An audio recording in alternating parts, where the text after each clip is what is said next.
کیا شادی شدہ عورت خاوند سے پوچھے بغیر نفلی نماز اور نفلی روزہ رکھ سکتی ہے؟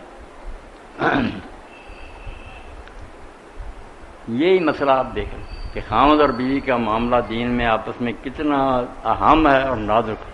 کہ نماز نفل عبادت ہے، روزہ عبادت ہے، مگر نبی علیہ السلام نے منع کر کہ جب خاوند گھر میں موجود ہو تو کوئی عورت اس کی اجازت کے بغیر یہ کام نہیں کرتی. اسی طرح ایک عورت نے آ کر صحابی کے بارے میں شکایت کی، صفوان بن معطل ہی تھے جن کے بارے میں ناپاک لوگوں نے ام المومنین کا الزام لگا دیا تھا. تو ان کی بیوی ہے، اس نے کہا یا رسول اللہ یہ نہ روزہ رکھنے دیتا نہ نماز پڑھنے دیتا، اور کبھی نماز فجر اس نے وقت پر نہیں پڑھی، سورج نکلنے کے بعد پڑھتا. حضور نے پوچھا صفوان یہ کیا کہتی؟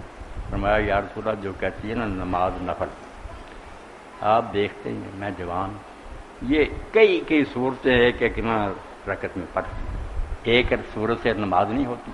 حضور نے فرمایا ایک ہی صورت کا تو چھوڑ اتنی صورت. روزہ کا اس نے کہ روزے جو ہے نا فرض میں بھی رکھتا ہوں، اس کو بھی منع نہیں کیا. نفل روزے جو ہے نا یہ رکھتی رہے گی، میں پھر کتنی بیویاں اور کروں؟ منع کر دیا آپ نے کہ جب خاوند گھر میں موجود ہو کوئی اور نفل روزہ اس کی اجازت کے بغیر نہیں رکھتا. تیسری بات جو پوچھی کہ فرض نماز نہیں فجر کی پڑھی، اس نے کہا یہ سچ ہے، میں اکیلا نہیں میرا پورا قبیلہ سارا دن اونٹ ہانکتے ہیں، دور چشموں سے پانی سپلائی کرتے ہیں گھروں میں، تھک جاتے ہیں، صبح جاگ نہیں آتے، تھکے لیٹے رہتے. تو نبی علیہ السلام نے فرمایا کوئی نہیں، جس وقت آنکھ کھلے اس وقت پڑھ لیا، یہ چھٹی ہے. تم بیچارے اگر کام کاج میں ایسے ہی ہو تو جب جاگو نا پھر نہ لیٹ کرو، پڑھ. یہ 3 سوال تھے جو جی